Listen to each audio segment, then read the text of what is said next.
Hi అండి, అందరికీ నమస్కారం. Welcome back to my channel. అందరికీ ముందుగా కార్తీక పౌర్ణమి శుభాకాంక్షలు.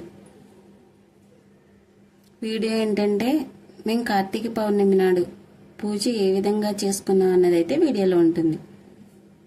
వీడియోనైతే స్కిప్ చేయకుండా చూడండి. మన ఛానల్ ఎవరైనా ఫస్ట్ టైం చూసేవాళ్ళైతే సబ్స్క్రైబ్ చేసి సపోర్ట్ చేయండి. ఈ వీడియోలో కొన్ని క్లిప్స్ అయితే మా భవిజ్ఞ తీసినవే.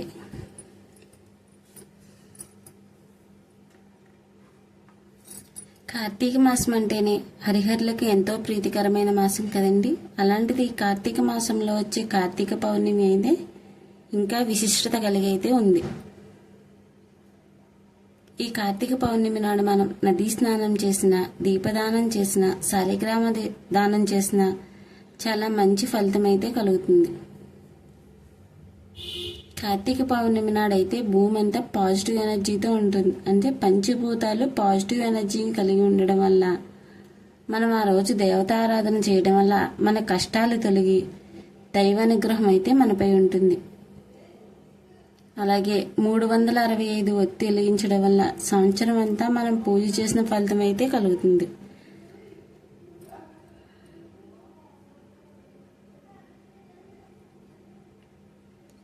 కార్తీక మాసంలో కృత్తికా నక్షత్రంతో కలిసి పౌర్ణమి వస్తే దాన్ని కార్తీక పౌర్ణమి అని అంటారు. నెక్స్ట్ అయితే మేము ఈ కార్తీక పౌర్ణమి నాడు తెల్లవారుజామునే లేచి కార్తీక మాస స్నానాలు చేసి కార్తీక దీపాలు అయితే వెలిగించాం.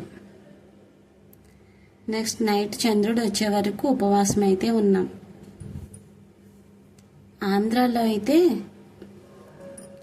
పెళ్ళైన మొదటి సంవత్సరం శివాలయం తీసుకెళ్ళి పువ్వు పిందు అయితే ఇప్పిస్తారు.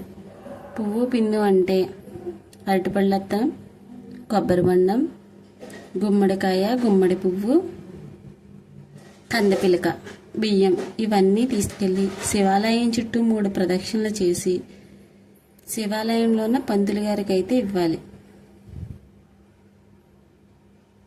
ఇలా ఇచ్చి ఇంటికి వచ్చిన తర్వాత నైట్ చంద్రుడు వచ్చిన తర్వాత అద్దంలో చంద్రుని చూసి కార్తీక పౌర్ణమి పూజ అయితే చేసుకున్న తర్వాత ఉపవాసం అయితే విరమించాలి. ఆ నెక్స్ట్ డే నుంచి మనం మామూలుగా కార్తీక పౌర్ణమికి ఉపవాసం ఉండి ఇంటి దగ్గర అయితే పూజ చేసుకోవచ్చు. మాకైతే కార్తీక పౌర్ణమి నోములు లేవు. చాలా మందికి అయితే కార్తీక పౌర్ణమి నాడు నోములు కూడా ఉంటాయి.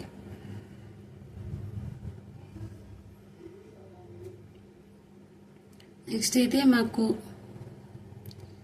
చంద్రుడు అద్దంలో కనిపించి పూజ చేయాలని చెప్పాను కదా, మాకైతే చంద్రుడు రావడం కొద్దిగా టైం అయితే పట్టింది.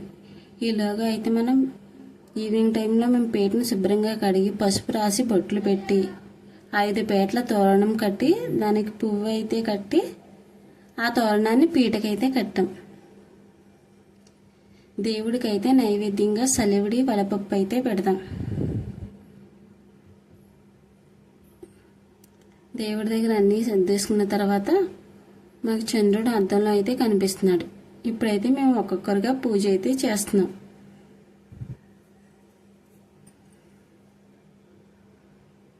మా భవిజ్ఞ నేను కూడా ఏదో ఒక పని చేస్తానని చెప్పి తనకు వచ్చిన చిన్న చిన్న పనులు అయితే చేస్తుంది.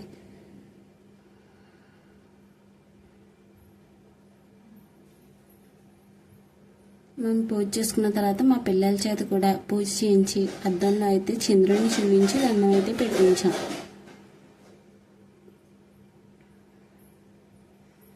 అందరూ పూజ చేసుకోవడం పూర్తయిపోయిన తర్వాత అత్తయ్య అయితే దేవుడికి హారతి అయితే ఇచ్చారు.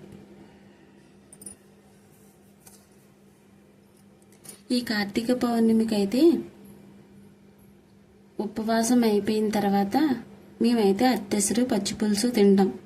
కొంతమంది అయితే దేవుడి దగ్గర చలిమిడి అరటిపళ్ళు అయితే తింటారు. వారు ఆనవేయబట్టి అయితే ఉంటుంది.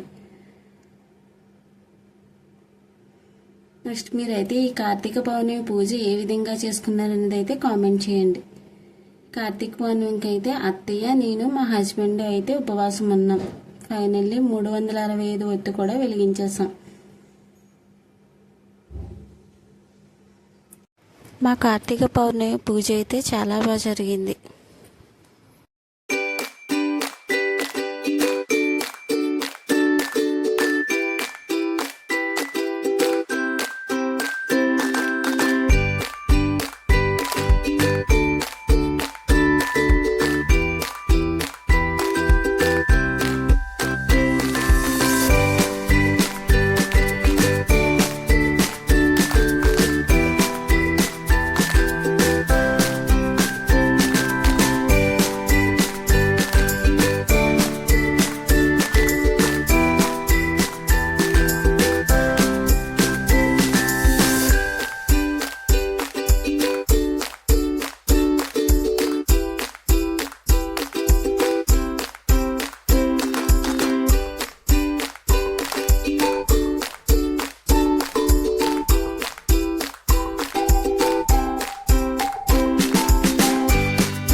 Thank you for watching.